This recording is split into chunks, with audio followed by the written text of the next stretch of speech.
Sesuai dengan rekomendasi dari Bawaslu Kabupaten Pandeglang, pemilihan ulang pemilu 2024 di TPS 13 Kampung Kebon-Cau, Kabupaten Pandeglang, Banten digelar. Pemungutan surat suara ini dilakukan setelah salah satu oknum KPPS melakukan kecurangan dengan mencoblos salah satu caleg.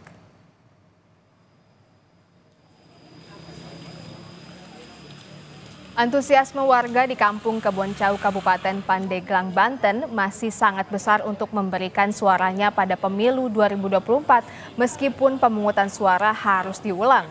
Sebanyak 276 warga yang masuk ke dalam DPT kembali mencoblos di TPS 13.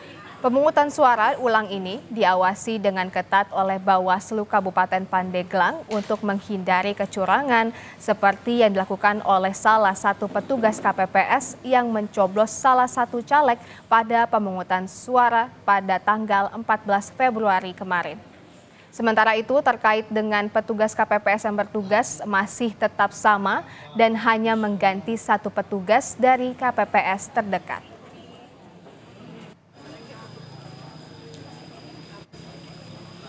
Terkait pengawasan, kita sudah menyampaikan briefing ya pada teman-teman Panwasan terus PKD, artinya pengawasan itu bukan di hari saja. Kemarin juga atau semalam teman-teman melakukan patroli pengawasan juga ya, karena yang kita khawatirkan ya terjadi bagi-bagi uang, money politik dan lain-lain. Oke. Nah, untuk kemarin yang terjadi sempat viral juga seperti apa, Pak? Tua. Gimana? Yang kemarin kan sempat viral tuh. Nah, saat ini mungkin tindak lanjut dari oknum tersebut seperti apa?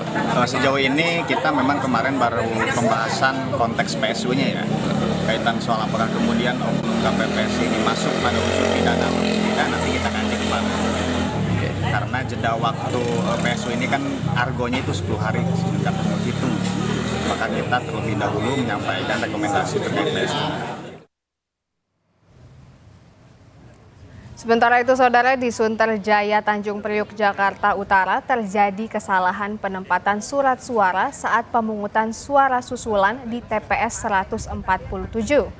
Kotak suara DPRD DKI Jakarta yang seharusnya untuk daerah pemilihan atau Dapil 3, namun terisi dengan surat suara DPRD DKI Jakarta Dapil 2.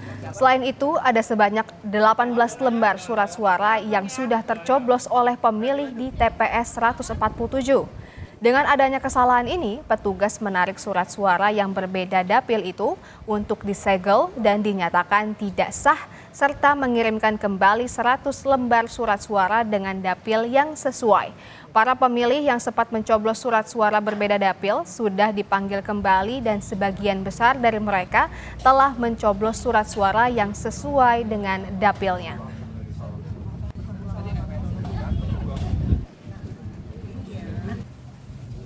Benar ya, ada kejadian surat suara yang sudah pemilihnya sudah melakukan pencoblosan, itu sekitar 18 surat suara DPRD. Sebenarnya surat suaranya itu tertukar dapil, tapi semua udah kita atasi.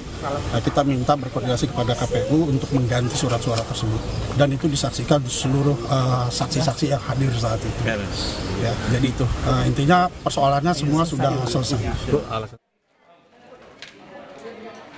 Sementara itu, Komisi Pemilihan Umum KPU Kota Bekasi juga menggelar pemungutan suara lanjutan atau PSL di 26 TPS yang ada di 3 kecamatan di Kota Bekasi, Jawa Barat.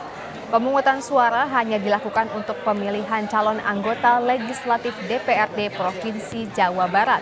Namun sayangnya di pemungutan suara lanjutan ini kurang diminati para pemilih. Meski demikian, pemungutan suara lanjutan berjalan lancar. Jadi pusing banyak orang. Alhamdulillah tadi kita monitor bersama Bu Kajari, Pak Dandim, Pak Kapolres, dan Ibu Ketua Bawaslu. Kita sinergi di Kota Bekasi ini untuk menyaksikan ya tempat pemungutan suara ini supaya bisa berlangsung aman, tertib dan lancar. Ini lanjutan kan sebenarnya animonya kurang, Pak. Gimana Pak menyikapinya? Ini kita kan sebenarnya sudah mengupayakan dari KPU juga dari pemerintah, khususnya dari kecamatan kelurahan, menghimbau masyarakat untuk hadir.